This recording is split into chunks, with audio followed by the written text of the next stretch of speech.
Hello दोस्तों, welcome to goal of you. तो आज हम लोग देखने वाले हैं मद निषेध और फायरमैन का प्रैक्टिस सेट नंबर 10। दोस्तों, इससे पहले ऑलरेडी हम लोग 9 प्रैक्टिस सेट को देख चुके हैं। यदि आपने इन 9 वीडियो को नहीं देखे तो लिंक नीचे डिस्क्रिप्शन बॉक्स में दिया है, वहां से जाकर आप देख सकते हैं। दोस्तों, इसमें आपको सारे प्रैक्टिस सेट में एग्जाम में जिस प्रकार का प्रश्न आएगा उस प्रकार का प्रश्न का प्रैक्टिस सेट कराया जाता है। तो अगर आप इस चैनल पर नए हैं तो चैनल को सब्सक्राइब कर लेंगे और बेल आइकन को भी प्रेस कर लेंगे। तो चलिए दोस्त, वीडियो को स्टार्ट करते हैं। तो फर्स्ट क्वेश्चन पे यहाँ पे हम लोग बात करेंगे। फर्स्ट क्वेश्चन है, भारत के किस राज्य में समान नागरिक संहिता लागू है? तो सबसे पहले हम बात करेंगे कि भारतीय संविधान में समान नागरिक संहिता जो है दोस्तों, ये 44 अनुच्छेद में वर्णित है, ठीक है। और ये जो लागू है वो किस राज्य में है? तो गोवा राज्य में है। बात कर ले गोवा की, तो गोवा जो है 56वां संविधान संशोधन 1987 के तहत एक राज्य का दर्जा दिया गया था। कब? 30 मई को एक राज्य का दर्जा दिया गया था 1987 में 56वां संविधान संशोधन के तहत। तो ध्यान रखिएगा। अगला क्वेश्चन की बात कर ले तो मतलब संसद के कितने सत्र होते हैं? तो संसद के 3 सत्र होते हैं, जो कि आपका जो है बजट सत्र होता है, मानसून सत्र होता है, शीतकालीन सत्र होता है। तो इसका एक ट्रिक है शिवम। ध्यान रखने के लिए आपका ट्रिक इस प्रकार से है शिवम। मतलब सी से हो गया आपका शीतकालीन सत्र, और ब से हो गया बजट सत्र, और म से हो गया मानसून सत्र। तो ये सभी आपका ऑप्शन बिल्कुल डी हो जाएगा। अगला क्वेश्चन की बात कर ले तो 3 नंबर क्वेश्चन है, एक्स किरणें किसको पार नहीं कर सकती? तो एक्स किरण की जो उपयोग होता है वो चिकित्सा के क्षेत्र में होता है, ठीक है। और टूटी फूटी हड्डी जो होता है वो टूट जाता है, जिसके देखने के लिए मैंने इसका प्रयोग किया जाता है। तो अस्थि को पार नहीं कर सकती है, ठीक है। तो ऑप्शन आपका क्या हो जाएगा? बी बिल्कुल सही हो जाएगा। और एक्स किरण की खोज की बात कर ले दोस्तों, तो एक्स किरण की खोज किसने की थी? तो रॉन्टजन ने, ठीक है। रॉन्टजन ने इसका खोज की थी एक्स किरण की। अगला क्वेश्चन की बात कर ले तो 4 नंबर क्वेश्चन है, पॉजिट्रॉन की खोज किसने की? तो पॉजिट्रॉन की खोज जो है एडर्सन के द्वारा किया गया था। यहीं पे आप इलेक्ट्रॉन की खोज की बात कर लें तो इलेक्ट्रॉन की खोज किसने की थी? तो जे थॉमसन ने की थी, ठीक है। और न्यूट्रॉन की खोज किसने की थी? न्यूट्रॉन की खोज किसने की थी? तो चैडविक के द्वारा न्यूट्रॉन की खोज की गई थी। और रदरफोर्ड, ठीक है, तो रदरफोर्ड जो है प्रोटॉन की खोज किए थे। रदरफोर्ड के द्वारा प्रोटॉन की खोज की गई थी। आप क्वेश्चन मतलब कि आंसर करके बताएंगे परमाणु की खोज किसने की थी? कमेंट करके बताएंगे कि परमाणु की खोज किसने की थी। अगला क्वेश्चन की बात कर ले तो 1 जूल बराबर होती है, तो 1 जूल बराबर क्या होती है? 1 जूल बराबर होती है 10 के पावर 7 अर्ग, ठीक है। 10 के पावर 7 अर्ग 1 जूल बराबर होती है। और जूल जो है दोस्तों कार्य का एसआई मात्रक होता है, और कार्य का सीजीएस मात्रक जो होता है वो अर्ग होता है। तो ऑप्शन आपका सी बिल्कुल सही हो जाएगा। अगला क्वेश्चन की बात कर ले तो 6 नंबर क्वेश्चन है, इंग्लिश है। तो फिल इन द ब्लैंक्स, मतलब कि यहाँ क्या आ जाएगा वो बताना है, ठीक है। आइदर योर आर्ट, मतलब कि आइदर और का जो प्रयोग किया जाता है ना, वो 2 सब्जेक्ट को जोड़ने के लिए किया जाता है, ठीक है। तो ही हैज़ यहाँ पे हो जाएगा। हैज़ आपका जो है ऑप्शन डी बिल्कुल मतलब कि सही हो जाएगा, ठीक है। अगला क्वेश्चन की बात कर ले तो यहाँ पे जो है पैसिव फॉर्म में चेंज करना है। मतलब पैसिव फॉर्म में चेंज करना है तो I must help the poor, तो इसका जो हो जाएगा I the poor must be helped by me, मतलब आपका ऑप्शन बी बिल्कुल सही हो जाएगा। अगला 8 नंबर क्वेश्चन है कि करेक्ट सेंटेंस यहाँ पे चूज करना है, ठीक है। तो मतलब यहाँ पे है B believed into God, God, ठीक है। तो मतलब कहता है कि हम लोग भगवान पे विश्वास करते हैं, ठीक है, विश्वास रखते हैं। तो यहाँ पे बिलीव, मतलब बिलीव के बाद जो है ना, बिलीव के हमेशा साथ में क्या आता है? इन का प्रयोग किया जाता है बिलीव के। तो यहाँ पे ऑप्शन आपका डी बिल्कुल सही हो जाएगा। उसके बाद है फोएम एट द माउथ, ठीक है। तो यहाँ पे जो है फोएम ऑफ द माउथ मतलब क्या होता है? काफ़ी नाराज, ठीक है। तो यहाँ पे एंग्री आपका बिल्कुल सही हो जाएगा, ऑप्शन डी। उसके बाद है 10 नंबर क्वेश्चन है, एक कलेक्शन ऑफ द पोएम, मतलब कवि के कवि के संग्रह को क्या कहते हैं? मतलब कवि के संग्रह को हम लोग क्या कहते हैं? तो एंथोलॉजी, ठीक है, एंथोलॉजी ऑप्शन आपका जो हो जाएगा बी बिल्कुल सही हो जाएगा। अगला क्वेश्चन 11 नंबर की बात कर ले तो 11 नंबर क्वेश्चन है, वह कौन सा पदार्थ है जिसका उपयोग खाद्य परीक्षण के रूप में किया जाता है? तो सोडियम बेंजोइक का जो है खाद्य परीक्षण के रूप में किया जाता है। ऑप्शन ए बिल्कुल सही हो जाएगा। अगला क्वेश्चन की बात कर ले तो अगला क्वेश्चन है विघटनाभिकता का कारण जो है वो क्या है, विघटनाभिकता का कारण क्या है, तो अस्थायी न्यूक्लियस। ठीक है, अस्थायी न्यूक्लियस आपका बिल्कुल सही हो जाएगा। अगला क्वेश्चन की बात कर ले तो 13 नंबर क्वेश्चन है, उस विटामिन का नाम बताइए जो किसी भी मांसाहारी भोजन में नहीं पाया जाता है। तो विटामिन सी जो है मांसाहारी में नहीं पाया जाता है किसी भी। विटामिन सी का नाम क्या है, विटामिन सी का एस्कॉर्बिक एसिड नाम है। विटामिन डी का क्या नाम है, तो कैल्सीफेरॉल विटामिन डी का नाम हो जाता है। विटामिन के का क्या नाम है, क्यूलोफ्यूनिन। ठीक है, विटामिन बी 12 का नाम कमेंट करके बताएंगे सभी लोग, विटामिन बी 12 का नाम कमेंट करके बताएंगे। ठीक है, विटामिन सी जो है वो खट्टे फल में पाया जाता है और इसका प्रमुख स्रोत मतलब प्रमुख रूप से फल जो है वो कौन सा होता है, तो अम्ला होता है। ठीक है, अगला क्वेश्चन की बात कर ले तो जुखाम जिसे कहते हैं मामूली ठंड का कारण क्या है, तो ये जो है जुखाम जो होता है वो वायरस के द्वारा होता है, यानी विषाणु के द्वारा। तो ऑप्शन आपका सी बिल्कुल सही हो जाएगा। अगला क्वेश्चन की बात कर ले तो 15 नंबर क्वेश्चन है, मनुष्य में पुनः स्थापित होने वाले दांत की संख्या कितनी होती है, मतलब कि दोबारा उगने वाली दांत की संख्या जो होती है वो 20 होती है। ठीक है, ऑप्शन आपका बी बिल्कुल सही हो जाएगा। दांत में जो है क्या पाया जाता है, तो कैल्शियम जो है ज़्यादा प्रचुर मात्रा में, दांत में क्या होता है, कैल्शियम की मात्रा अधिकतम होती है। ठीक है, अगला क्वेश्चन की बात कर लें तो 16 नंबर क्वेश्चन है, व्यर्थ में समास है, तो व्यर्थ में अव्ययी भाव समास है। ऑप्शन आपका ए बिल्कुल सही हो जाएगा। अगला क्वेश्चन की बात कर ले तो 17 नंबर क्वेश्चन है, अनुलोम का विलोम शब्द क्या होगा, अनुलोम का प्रतिलोम होता है, जो ऑप्शन आपका बी बिल्कुल सही हो जाएगा। ठीक है, जो पीछे चलता है उसे क्या कहते हैं, अनुचर कहते हैं, जो पीछे चलता है उसे क्या कहते हैं, अनुचर कहते हैं, जो ऑप्शन आपका सी बिल्कुल सही हो जाएगा। अगला है महतीक्षा का मतलब संधि विच्छेद करना है। ठीक है, तो महतीक्षा का संधि विच्छेद यहाँ पे महती जोड़ इच्छा हो जाएगा। ठीक है, तो यहाँ पे दुर्घुकार वाला हर्षी कार वाला में अंतर यहाँ पे आ जाएगा। ठीक है, तो ये जो इस प्रकार से होता है, दुर्घुकार जो होता है वो क्या होता है, हर्षिकार प्लस दुर्घुकार से मिलके ये बनता है। ठीक है, तो ऑप्शन आपका जो है ए बिल्कुल सही हो जाएगा। अगला है महादेवी वर्मा का जन्म कहाँ हुआ था, तो फर्रुखाबाद में। ठीक है, ऑप्शन आपका ए बिल्कुल सही हो जाएगा, फर्रुखाबाद में महादेवी वर्मा का जन्म हुआ था। ऑप्शन आपका ए बिल्कुल सही हो जाएगा। अगला क्वेश्चन की बात कर ले तो 21 नंबर क्वेश्चन है, पारदर्शी माध्यम का अपवर्तनांक क्या होगा जिससे कि वह निर्वात में अदृश्य हो जाए, तो वह एक होना चाहिए। ठीक है, जिससे कि वह निर्वात में अदृश्य हो जाए। ठीक है, तो ऑप्शन आपका ए बिल्कुल सही हो जाएगा। अगला है, एक कण पर सदैव उसके वेग के लंबवत नियम परिमाण का बल कार्य करता है, फलस्वरूप वह कण एक समतल की गति करता है, तो उसका निष्कर्ष मतलब क्या होगा, तो वो गतिज मतलब एक वृत्तीय गति पर क्या करती, गति करती है। एक कण जो है वो वृत्तीय गति पर गति करती है, वृत्तीय पथ पर। तो ऑप्शन आपका डी बिल्कुल सही हो जाएगा। अगला क्वेश्चन की बात कर ले तो अगला क्वेश्चन है, निम्नलिखित में से सबसे अधिक संपीड्यता किसकी होती है, तो हवा की सबसे ज़्यादा जो है संपीड्यता होती है। तो ऑप्शन आपका जो हो जाएगा डी बिल्कुल सही हो जाएगा।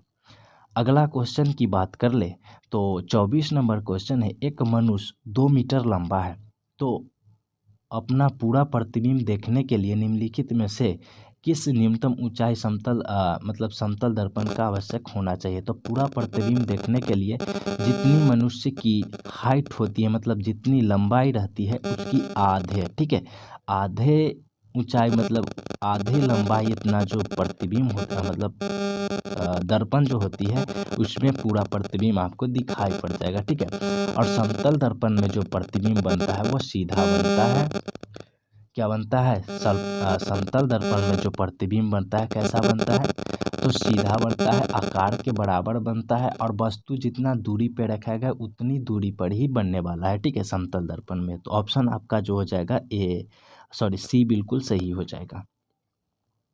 अगला क्वेश्चन है, कांच के उत्तल लेंस को पानी में डुबोया जाए और डुबोए जाने पर फोकस दूरी व प्राकृतिक क्या होगी, तो ये उत्तल लेंस ही रह जाएगी। ठीक है, और ये जो फोकस दूरी है वो कम जाएगी। ठीक है, तो उत्तल लेंस रह जाएगी और फोकस दूरी आपका जो है कम जाएगी। तो ऑप्शन आपका ए बिल्कुल सही हो जाएगा। सूर्य का द्रव्यमान जो होता है वो 10⁻29 टन होता है। ठीक है, सूर्य का द्रव्यमान कितना होता है? 10⁻29 टन होता है। ठीक है, अगला क्वेश्चन की बात कर लें तो 27 नंबर क्वेश्चन है, एक उत्तल लेंस और एक अवतल लेंस को मतलब आपको दिया गया है जिसकी शक्ति अज्ञात करनी। तो लेंस की शक्ति में सबसे अधिक जो शक्ति होगी वो उत्तल लेंस की होगी। ठीक है, हमेशा क्या होगी? उत्तल लेंस की शक्ति जो है ज़्यादा होगी। तो ऑप्शन आपका ए बिल्कुल सही हो जाएगा। अगला 28 नंबर क्वेश्चन है, एम द्रव्यमान के एक गोले का पलायन वेग जो होता है √2gm/r होता है। ठीक है, √2gm/r। ऑप्शन आपका जो है बी बिल्कुल सही हो जाएगा। अगला क्वेश्चन की बात कर ले तो 29 नंबर क्वेश्चन है, साधारण दोलक की आवृत्ति जो है f हर्ट्ज है। तो 2 मिनट में दोलक की आवृत्ति जो होगी क्या होगी? दोलन जो होगा क्या करेगा? तो ये जो है आवृत्ति जो है 1 हर्ट्ज होता है वो 1 सेकेंड में 1 हर्ट्ज होता है। ठीक है, तो 2 मिनट में यानी क्या होगा? 120 सेकेंड होता है। तो यहाँ पे आपका 120 आपका बिल्कुल सही हो जाएगा। ठीक है, अगला क्वेश्चन की बात कर ले तो 30 नंबर क्वेश्चन है, ऊष्मा किस प्रक्रिया में सर्वाधिक तीव्र गति से स्थानांतरित होती है? तो वह विकिरण से। ठीक है, किससे? तो विकिरण से। तो ऑप्शन आपका सी बिल्कुल सही हो जाएगा। अब यहाँ से जो है आपका मैथ आ जाता है, तो मैथ का PDF आपको टेलीग्राम पे दे दिया जाता है, वहाँ से आप लोग सॉल्व कर लीजिएगा। ठीक है, तो अगला प्रश्न हम लोग देखने वाले हैं 41 नंबर क्वेश्चन से। तो 41 नंबर क्वेश्चन है, 41 नंबर क्वेश्चन है, फारसी साप्ताहिक मीरात उल अखबार किसने प्रकाशित की थी? तो फारसी साप्ताहिक जो है वह किसने प्रकाशित की थी? राजा राम मोहन राय। ठीक है, किसने प्रकाशित की थी? राजा राम मोहन राय। और कब प्रकाशित की गई थी? मतलब कि ये पत्र की मतलब साप्ताहिक मीरात उल अखबार जो था वह कब प्रकाशित की गई थी? तो 1822 में। ठीक है, 1822 में की गई थी। अगला क्वेश्चन की बात कर ले तो ब्रह्म समाज का सिद्धांत किस पर आधारित है? ब्रह्म समाज का जो सिद्धांत है वह किस पर आधारित है? तो सबसे पहले यहाँ पे हम लोग बात करेंगे कि ब्रह्म समाज की स्थापना कब हुई थी। तो ये 20 अगस्त, ठीक है, 20 अगस्त 1828 को किया गया था। किसके द्वारा? राजा राम मोहन जी के द्वारा किया गया था। और ये जो है किस पे आधारित है? तो अद्वैत बात पर है। ठीक है, अद्वैत बात पर है। तो आपका ऑप्शन बी बिल्कुल सही हो जाएगा। अगला 43 नंबर क्वेश्चन है, हिंदू महासभा के संस्थापक कौन थे? हिंदू महासभा के संस्थापक जो थे वो मदन मोहन मालवीय। ठीक, मदन मोहन मालवीय। ऑप्शन आपका बी बिल्कुल सही हो जाएगा। और हिंदू महासभा की स्थापना जो हुई थी वो 1915 में की गई थी। ठीक है, 1915 में मदन मोहन मालवीय जी के द्वारा किया गया था। और मदन मोहन मालवीय जी के द्वारा ही 1916 में BHU के भी स्थापना किया गया था। तो अगला क्वेश्चन की बात कर ले तो 44 नंबर क्वेश्चन है, राष्ट्र संघ के सचिव का मुख्यालय किस नगर में स्थापित किया गया था? तो ये जो है जेनेवा में किया गया था। ठीक है, जेनेवा में किया गया था। और राष्ट्र संघ की स्थापना की बात कर ले दोस्तों तो 1920 में किया गया था, प्रथम विश्व युद्ध के बाद। और प्रथम विश्व युद्ध कब से कब तक चला था? सभी लोग कमेंट करके बताएंगे। ठीक है, अगला क्वेश्चन की बात कर ले तो यहाँ पे 45 नंबर क्वेश्चन है, 45 नंबर क्वेश्चन है, अवध का संस्थापक कौन था? अवध का संस्थापक कौन था बताएंगे सभी लोग। ठीक है, अवध का संस्थापक कौन था? तो सआदत का। ठीक है, ऑप्शन आपका क्या हो जाएगा? बी बिल्कुल सही हो जाएगा, जो कि अवध का संस्थापक था। अवध का संस्थापक कौन था? सआदत का। ऑप्शन बी बिल्कुल सही हो जाएगा।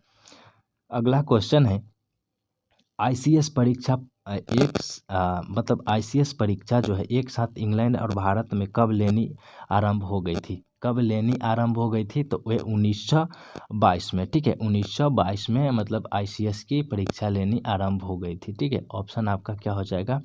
बी बिल्कुल सही हो जाएगा। अगला क्वेश्चन की बात कर ले तो 47 नंबर क्वेश्चन है, इनमें से किस गवर्नर जनरल ने भारत में सिविल सर्विस की स्वीकृति दिलाई जो 1861 के बाद भारतीय सिविल सर्विस के नाम से जानी जाती है? तो ये जो है कर्नवालिस। ठीक है, कर्नवालिस के द्वारा जो है अभी जो है सिविल सर्विस के नाम से जानी जाती है। तो ऑप्शन आपका क्या हो जाएगा, सी बिल्कुल सही हो जाएगा। लेटेराइट मिट्टी कहाँ पाई जाती है? लेटेराइट मिट्टी जो है वह कहाँ पाई जाती है? तो ये भारी वर्षा वाले क्षेत्र में, हमारे भारी वर्षा वाले प्रदेश भी आपका ऑप्शन सी बिल्कुल सही हो जाएगा। 49 नंबर क्वेश्चन है। 49 नंबर क्वेश्चन है, एक ही समय में कंपन करने वाले स्थान को जोड़ने वाली रेखाओं की श्रृंखला जो है क्या कहलाती है? तो ये भूकंपीय रेखा या फिर होमोसेपियंस लाइंस कहलाती है। तो ऑप्शन आपका ए बिल्कुल सही हो जाएगा। अगला क्वेश्चन की बात कर ले तो 50 नंबर क्वेश्चन है,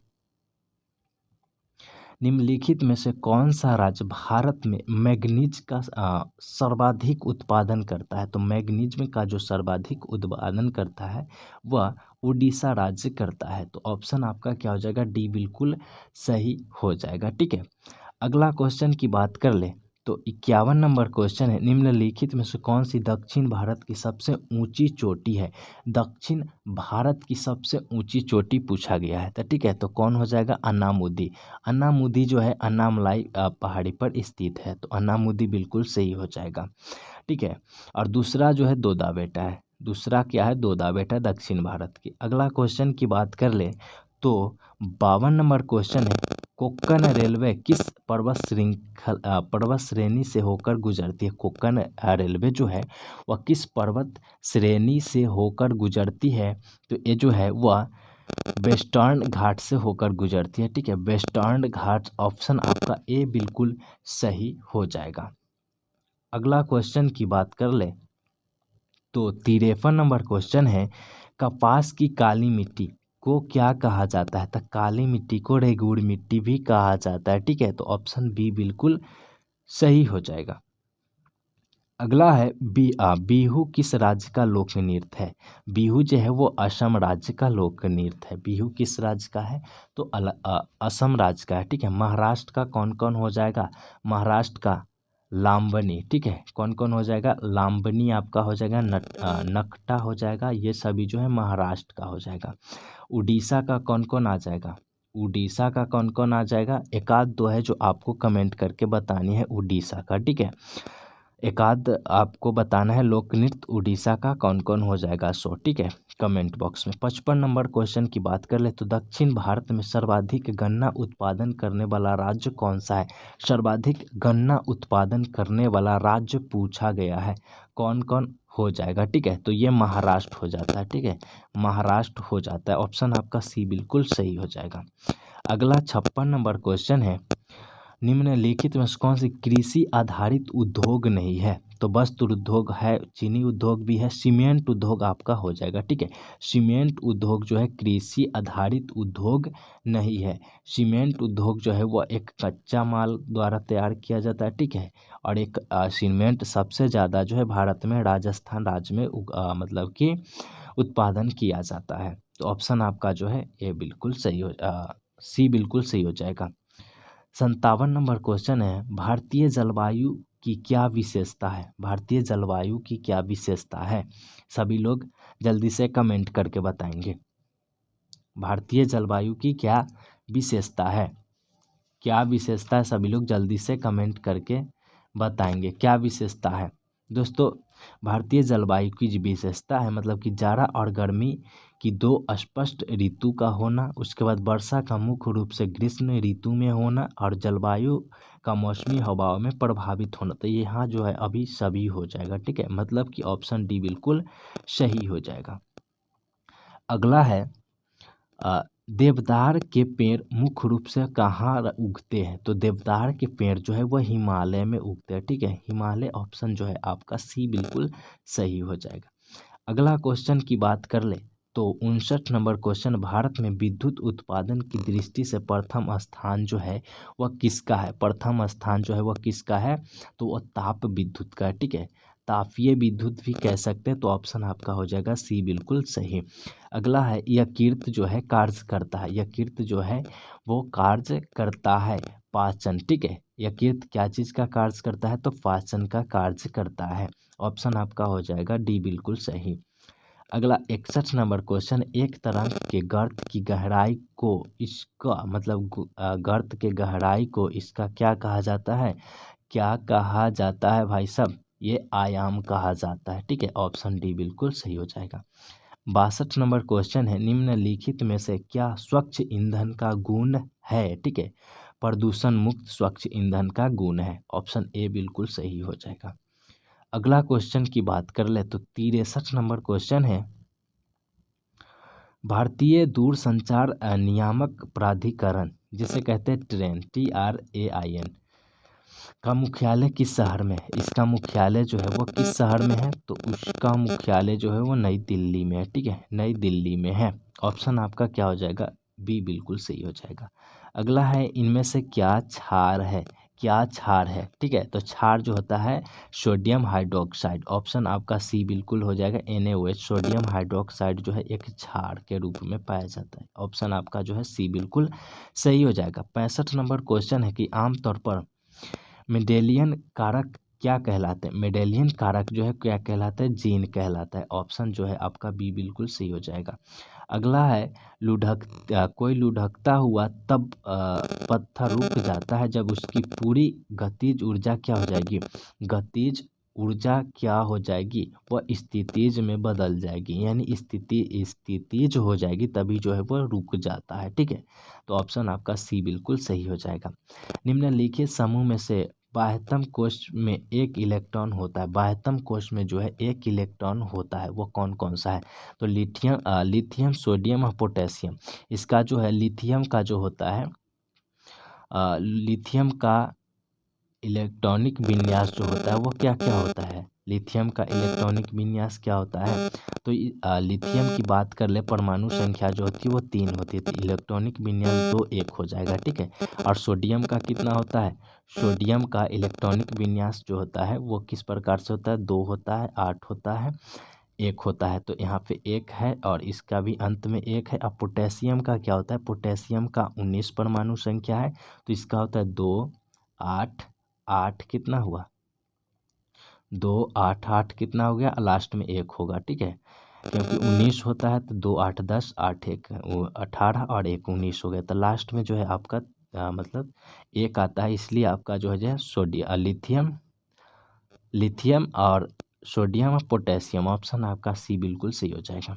ठीक है, अगला क्वेश्चन की बात कर ले तो 68 नंबर क्वेश्चन है, जापान का राष्ट्रीय खेल जो है वो क्या है?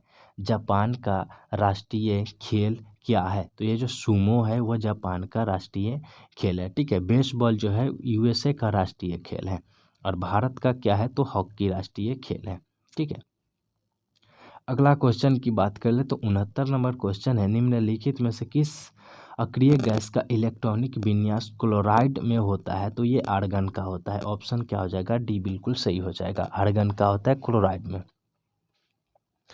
अगला क्वेश्चन है 70 नंबर, निम्नलिखित में से कौन सा कोशिकांग केवल पशु कोशिका में पाया जाता है? कौन सा कोशिकांग जो केवल पशु कोशिका में पाया जाता है? ये सेंट्रोम। ठीक है, सेंट्रोसोम जो है वह पशु कोशिका में ही पाया जाता है, तो ऑप्शन सी बिल्कुल सही हो जाएगा।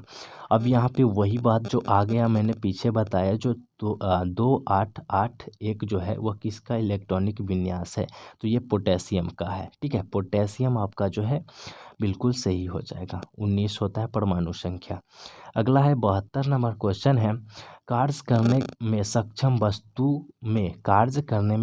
वस्तु में क्या होता है? तो कार्य करने में सक्षम वस्तु में क्या होता है भाई साहब? ऊर्जा होता है, ऊर्जा रहेगा तभी तो कार्य कर पाएगा। ऑप्शन बी बिल्कुल सही हो जाएगा। 73 नंबर क्वेश्चन है, उस विकिरण ऊर्जा का नाम बताइए जिसकी न्यूनतम ऊर्जा क्या है? सूक्ष्म तरंग विकिरण हो जाएगा। ठीक है, ऑप्शन जो है डी बिल्कुल सही हो जाएगा। अगला 74 नंबर क्वेश्चन है, भिन्न कोनों वाले परंतु समान ऊंचाई वाले दो अनंत समतलों पर किसी गोले को लुढ़कने में क्या लगता है, वही समय और वही गतिज ऊर्जा लग जाएगी। तो ऑप्शन जो है आपका डी बिल्कुल सही हो जाएगा। 75 नंबर क्वेश्चन की बात कर लें। मानवों के दो कान होते हैं क्योंकि दोनों कान की सहायता से क्या करते हैं, वो दिशा आंकी जा सकती है। ठीक है, तो ध्वनि की दिशा जो है आंकी जा सकती है। ऑप्शन ए बिल्कुल सही हो जाएगा। 76 नंबर क्वेश्चन की बात कर ले तो 76 में कहता है, बेटा क्या बिगाड़ के डर से ईमान की बात न कहोगे। इसकी पंक्ति जो है वह किसने लिखी थी। ठीक है, तो ये प्रेमचंद्र जी के द्वारा जो है लिखा गया। मतलब बेटा क्या बिगाड़ के डर से ईमान की बात ना कहोगे। तो ऑप्शन ए बिल्कुल सही हो जाएगा। 77 नंबर क्वेश्चन है, गाय करुणा की कविता है या किसने कही थी। गाय करुणा की कविता है या किसने कही थी। तो ये महादेवी वर्मा जी के द्वारा बोला गया था। ठीक है, ऑप्शन सी बिल्कुल सही हो जाएगा। 78 नंबर क्वेश्चन है, रचना के आधार पर वाक्य में कितने भेद होते हैं। तो ये 3 भेद होते हैं। ऑप्शन आपका सी बिल्कुल सही हो जाएगा। अगला है, मुसीबत कौन लिंग है। मुसीबत जो है वो कौन लिंग है। मुसीबत टल गई, मुसीबत आ गई, इस प्रकार से जो है स्त्रीलिंग रहे। ठीक है, ऑप्शन ए बिल्कुल सही हो जाएगा। अब है यहाँ पे 80 नंबर क्वेश्चन है कि गुणवाचक विशेषण कौन है। गुणवाचक विशेषण जो है वो कौन है। तो गुणवाचक विशेषण कौन हो जाएगा, ये पुराना जो है वो गुणवाचक है। ठीक है, ऑप्शन ए बिल्कुल सही हो जाएगा। अगला क्वेश्चन की बात कर ले तो 81 नंबर क्वेश्चन है, निम्नलिखित में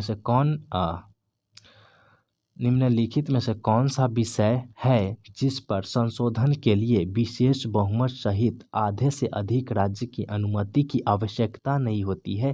तो ये राष्ट्रपति का निर्वाचन। ठीक है, ऑप्शन आपका क्या हो जाएगा, ए बिल्कुल सही हो जाएगा। अगला है 82 नंबर क्वेश्चन है, निम्नलिखित में से कौन बिहार का राज्य भाषा है। राजभाषा जो है बिहार का वह हिंदी है और उर्दू है। ठीक है, तो ए और सी बिल्कुल सही हो जाएगा। ए और सी बिल्कुल सही हो जाएगा। ठीक है, अगला 83 नंबर क्वेश्चन है, नियाग्रा जलप्रपात निम्नलिखित में से किन 2 देशों को विभाजित करती है। तो नियाग्रा जलप्रपात जो है वो अमेरिका और कनाडा को अलग करती है। ठीक है, अमेरिका और कनाडा को अलग करती है। तो ऑप्शन सी बिल्कुल सही हो जाएगा।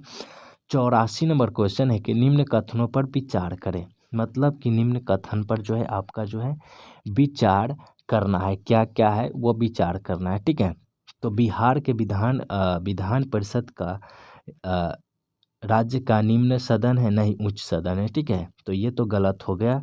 बिहार विधान परिषद की सदस्य की संख्या 75 है, तो बिल्कुल सही है। उसे विधान परिषद के प्रथम सभापति राजीव रंजन प्रसाद सिन्हा से, तो ये आपका भी सही है। मतलब कि 2 और 3 बिल्कुल सही हो जाएगा। 2 और 3 जो है ऑप्शन बी में है। ऑप्शन बी बिल्कुल सही हो जाएगा। अगला क्वेश्चन है 85 नंबर, गौतम बुद्ध को ब्रह्म ज्ञान प्राप्त हुआ था बरगद के वृक्ष के नीचे, पीपल के वृक्ष के नीचे। तो बिल्कुल सही हो जाएगा, पीपल के वृक्ष के नीचे, ऑप्शन बी।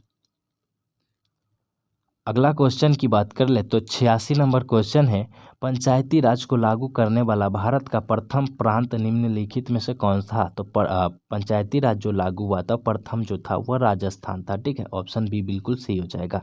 अमीर खुसरो का जन्म हुआ था। तो अमीर खुसरो का जन्म जो हुआ था वह इटावा में हुआ था। कब हुआ था, कहाँ पे हुआ था। तो इटावा में हुआ था अमीर खुसरो का जन्म। ठीक है, अगला क्वेश्चन की बात कर ले तो अगला क्वेश्चन है 88 नंबर क्वेश्चन है, किसी निर्वाचन के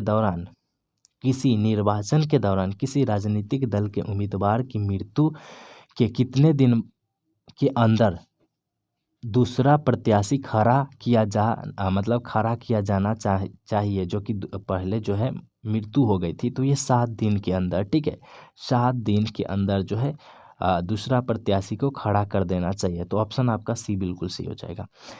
नौकरशाही की नियुक्ति किस प्रकृति कैसी होती है। नियुक्ति की प्रकृति जो होती है वो कैसी होती है।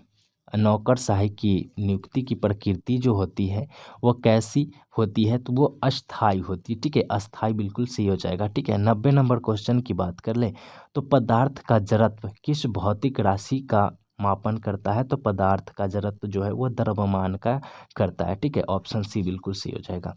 अगला है कि भारत में प्रथम तुर्क आक्रमण जो था वो कौन था। तुर्क आक्रमण जो किया था पहले जो तुर्क आक्रमण किया था वो किसने किया था। पहले जो आक्रमण किया था भारत पर वो किसने किया था, तो मोहम्मद बिन कासिम। ठीक है, मोहम्मद बिन कासिम के द्वारा जो है पहली आक्रमण भारत पर किया गया था तुर्क आक्रमण, जो यहाँ पे ऑप्शन में आपका नहीं है, तो इनमें से कोई नहीं होगा। किसने किया था, मोहम्मद बिन कासिम ने किया था। ऑप्शन आपका डी हो जाएगा। अगला है कालानुसार जो है काला कर्म अनुसार जो है अंतर्गत 3 वंशों का भारत पर शासन किया था वो बताना है। तो काला अनुसार बताना है। जो है पहले कौन था, उसके बाद कौन, उसके बाद कौन। ठीक है, तो पहले आया था गुलाम वंश, उसके बाद जो है खिलजी वंश, उसके बाद तुगलक वंश। ठीक है, तो पहले गुलाम, खिलजी और तुगलक। ऑप्शन आपका ए बिल्कुल सही हो जाएगा। अगला क्वेश्चन की बात कर ले तो यहाँ पे है मैग्ना कार्टा पर कब साइन किया गया था। तो मैग्ना कार्टा पर जो है कब साइन किया गया था, 1215 में किया गया था। ठीक है, मैग्ना कार्टा पर कब साइन किया गया, तो ये जो है 1215 में किया गया था। अगला क्वेश्चन की बात कर ले तो द्वितीय विश्व युद्ध कब शुरू और कब समाप्त हुआ था। कब शुरू और समाप्त हुआ, तो ये जो है 39 में स्टार्ट हुआ था और 45 में ख़त्म हुआ। ठीक है, 1900। ऑप्शन आपका डी बिल्कुल सही हो जाएगा। ठीक है, अगला क्वेश्चन की बात कर ले तो भारत में पीली क्रांति का संबंध जो है वह तिलहन से। ठीक है, पीली क्रांति का संबंध किससे है, तो तिलहन उत्पादन से है। तो ऑप्शन आपका बी बिल्कुल सही हो जाएगा। अगला क्वेश्चन की बात कर ले तो यहाँ पे जो है ट्रांसलेट करना है। ठीक है, धार्मिक पुस्तकों का अध्ययन करो, मतलब कि धार्मिक पुस्तकों का अध्ययन करना, तो यह इसका जो है क्या हो जाएगा, स्टडी रिलीजियस बुक्स। ठीक है, पुस्तकों है यहाँ, इसलिए आपका हो जाएगा बुक्स हो जाएगा। ठीक है, तो स्टडी रिलीजियस बुक। ऑप्शन आपका जो है डी बिल्कुल सही हो जाएगा। अगला है यहाँ पे प्रीफिक्स बनाना है, तो यहाँ पे आपका अन हो जाएगा। ठीक है, अन जो है आपका यहाँ पे आ जाएगा। ठीक है, ऑप्शन आपका सी बिल्कुल होगा। यहाँ पे जो है आपका करेक्ट ऑप्शन जो है आपका चूज करना है, जो कि यहाँ पे दिया गया है। ठीक है, करेक्ट ऑप्शन जो है यहाँ पे चूज करना है।